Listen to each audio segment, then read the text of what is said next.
1,00,000 మంది శివభక్తులతో కలిసి మహారుద్రాక్ష పూజలో పాల్గొనండి. వెంటనే కాల్ చేసి మీ పేరును నమోదు చేసుకోండి.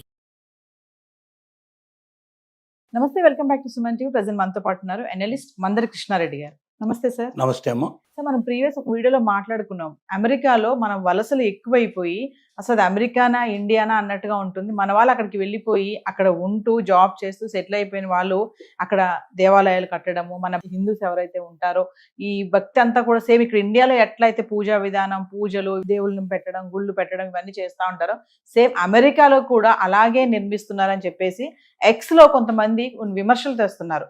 అంటే మొత్తం ఇక్కడ అంతా కూడా మార్చేస్తున్నారు కమ్యూనిటీ అంతా అని కూడా. ఒకసారి డీటెయిల్గా వెళ్తే ఇప్పుడు టెక్సాస్ డల్లాస్లో చూసుకుంటే ఇప్పటికే 17 దేవాలయాలు ఉన్నాయంటే ఇప్పుడు కొత్తగా గణేష్ దేవాలయం నిర్మిస్తున్నారంటే దీంతోపాటు డల్లాస్లో 18 దేవాలయాలు ఇప్పటికే వచ్చేసాయి అని చెప్పి ఎక్స్లో వీళ్ళంతా కూడా అక్కడ ఉన్నటువంటి వాళ్ళు ఎవరైతే ఫారినర్స్ ఉంటారో కొంచెం విమర్శలు వస్తున్నాయి. డీటెయిల్గా మాట్లాడుతున్నాం. అమెరికాలో సెటిల్ అయినటువంటి హిందువులు, ముఖ్యంగా మన తెలుగు వాళ్ళు ఎక్కడున్నా సరే, ఏ ప్రాంతంలో ఉన్నా యాక్టివిటీస్ బాగా చేయడం అనేది మొదటి నుంచి అలవాటు. ఇంకోటి అంటే ఒకరికొకరి పోటీ ఉంటుంది.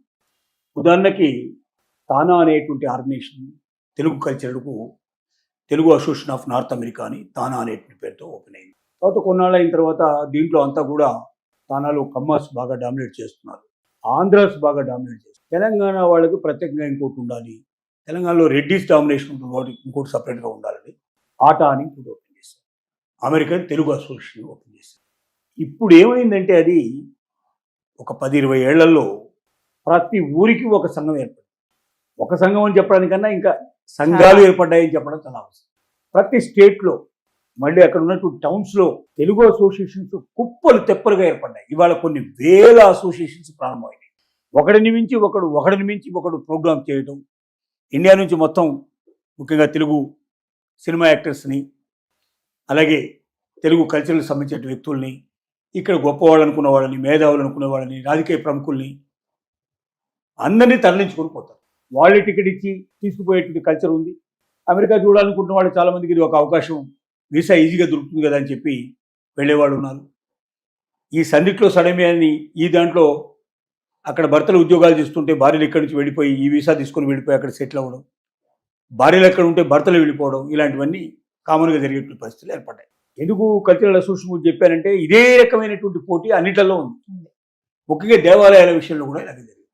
దేవాలయాల్లో ఎలా ఉంటుందంటే నా దేవుడే గొప్ప అనే భావన చాలామందికి ఉంటుంది. సో అలాగా ఆ దేవాలయం కట్టారా, అయితే నేను అనుకున్న దేవాలయం కూడా కడితే బాగుంటుంది. దీనికంతా అక్కడ లోకల్గా కొంత కలెక్షన్ చేస్తారు, కొంత వాళ్ళ ప్రాంతాల నుంచి కొంత కలెక్షన్ చేస్తారు, ఎక్కడైతే ఆరిజిన్గా వాళ్ళు పుట్టినట్టు ఉన్నాయో ఆ ఏరియా నుంచి కొంత కలెక్ట్ చేస్తారు. ఈ పేరుతో ఒక 100 మంది బ్రాహ్మణుల్ని పూజారులుగా తీసుకురావడానికి అవకాశం ఉంటుంది. అంటే అక్కడ పనిచేసే వాళ్ళు 10-20 మంది అయినా సరే ఈ పేరుతో వచ్చేసి వాళ్ళు అక్కడ సెటిల్ అయ్యి బ్రాహ్మణికం చేయడం, పెళ్ళిళ్ళు, శుభకార్యాలు అట్లాంటివన్నీ చేయడానికి పనికొస్తారు. వాళ్ళు ఒక ఉద్యోగ కల్పన అయిపోతుంది. నా ప్రాంతం నుంచి ఒక 100 మంది తీస్తే మళ్ళీ నా బలం పెరుగుతుందని ఇట్లాగా పోటీలు పడి చేస్తూ ఉన్నారు. డల్లాస్ ముఖ్యంగా తీసుకుంటే 2 నుంచి 3 లక్షల మంది సుమారుగా ఇప్పుడు అక్కడ హిందూస్ అక్కడికి వెళ్ళి సెటిల్ అయి ఉన్నారు. అంటే డల్లాస్లో ఉండే మొత్తం జనాభాలో 3% హిందువులు ఉన్నారు. వీళ్ళు ఉన్నది 3% కానీ 97% తెగమక చేసే ప్రయత్నం చేస్తాం. ఇప్పటికే 17 దేవాలయాలు కట్టారు. ఇప్పుడు 18వ దేవాలయం గురించి ఈ మధ్య వెబ్సైట్ రిలీజ్ చేశారు. దాంట్లో 18,000 చదరపు అడుగులు టోటల్గా కన్స్ట్రక్షన్ చేస్తున్నట్టుగా వినాయకుడి దేవాలయంగా దాన్ని అనౌన్స్మెంట్ చేసి, దీనికి ఆల్రెడీ కన్స్ట్రక్షన్ స్టార్ట్ అయిపోయింది, ఇగో ఇది నిలబడుతున్నాం, ఇది ఇవి అని చెప్పి అన్ని కూడా దానికి సంబంధించిన అడావుడు అంతా కూడా చూపించారు. ఇది నెటిజన్లకి విపరీతమైనటువంటి కోపాన్ని తెప్పించింది.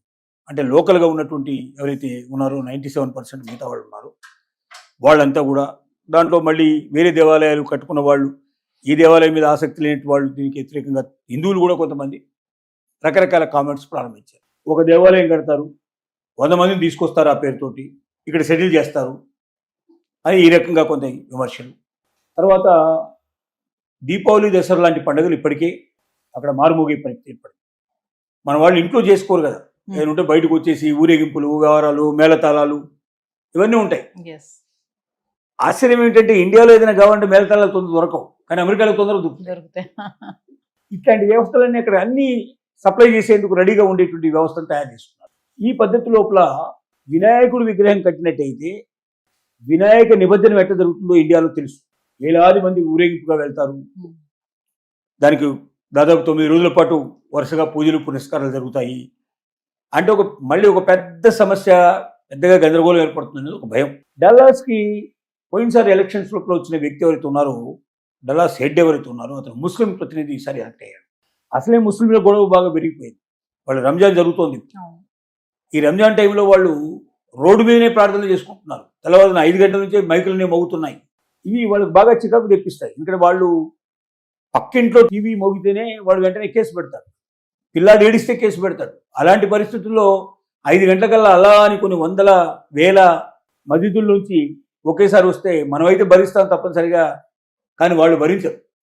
చాలా చికాకుగా ఫీల్ అవుతున్నారు. చాలా గందరగోళంగా ఉంది.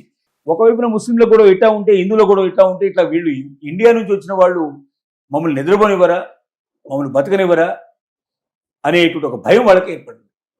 తద్వారా నెటిజన్లు విపరీతంగా దీనికి వ్యతిరేకంగా కామెంట్ పెడుతున్నారు. రెండోది, అసలు ఒకవైపున అసలు ఇండియన్స్ ఉంటారా లేదా, అక్కడ పని నుంచి వచ్చినట్టు వాళ్ళు ఎవరైతున్నా ఇతర దేశం నుంచి వలస వచ్చిన వాళ్ళని ఉంటారా, ఉంచుతారా, వాళ్ళని ఎప్పుడు పంపిస్తారనే భయంకరమైన పరిస్థితిలో కూడా మన పోటీ తగ్గడం లేదు. హిందూ దేవాలయాలను పెంచే ప్రయత్నం చేస్తున్నారు. వాళ్ళకేం భయం అంటే, అసలు మా కల్చర్ అంతా నాశనం అయిపోతుంది, మా ట్రెడిషన్ అంతా నాశనం అయిపోతుంది. రేపు మొత్తం ఈ వలసదారుల యొక్క ట్రెడిషన్ కల్చర్ తోటి నిండిపోయి ఈ దేశంలో ఉండే వాళ్ళు కూడా దాంట్లో వాళ్ళకు వెళ్ళిపోతారు. మతాలు వేరు తీసుకొని వాళ్ళంతా కూడా ఇండియన్స్గా లేకపోతే వేరే దేశాలుగా మారిపోతే చివరికి మనకు సంబంధించినటువంటి వ్యక్తులు లేకుండా పోతారని వాళ్ళ భయం. అందుకోసం వాళ్ళు పూర్తిగా వ్యతిరేకిస్తున్నారు. వలసవాదుల్ని అమెరికా నుంచి పంపించాలనుకోవడానికి ఒక కారణం ఇది కూడా చెప్పుకోవచ్చు. అంటే ఇండియా నుంచి వచ్చిన వాళ్ళ యొక్క బల ప్రదర్శన, దేవాలయాల ప్రదర్శన, వాళ్ళకి సంబంధించినటువంటి మతానికి సంబంధించినటువంటి ప్రదర్శనలు, వివాహాలు అట్లాంటివన్నీ కూడా బాహాటంగా చేయడం, హడావుడి చేయడం, ఇవన్నీ కూడా వాళ్ళకు భయాన్ని కలిగిస్తున్నాయి. చివరికి మేమే మిగలకుండా మా అస్తిత్వమే లేకుండా పోతున్న భయంతో వ్యతిరేకిస్తున్నారు.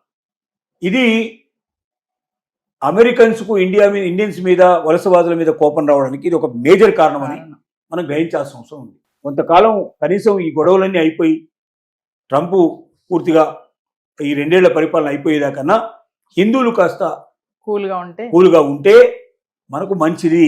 లేకపోతే దీనివల్ల ఏ ఉపద్రవం పడుతుందో తెలియని పరిస్థితి ఏర్పడుతుంది.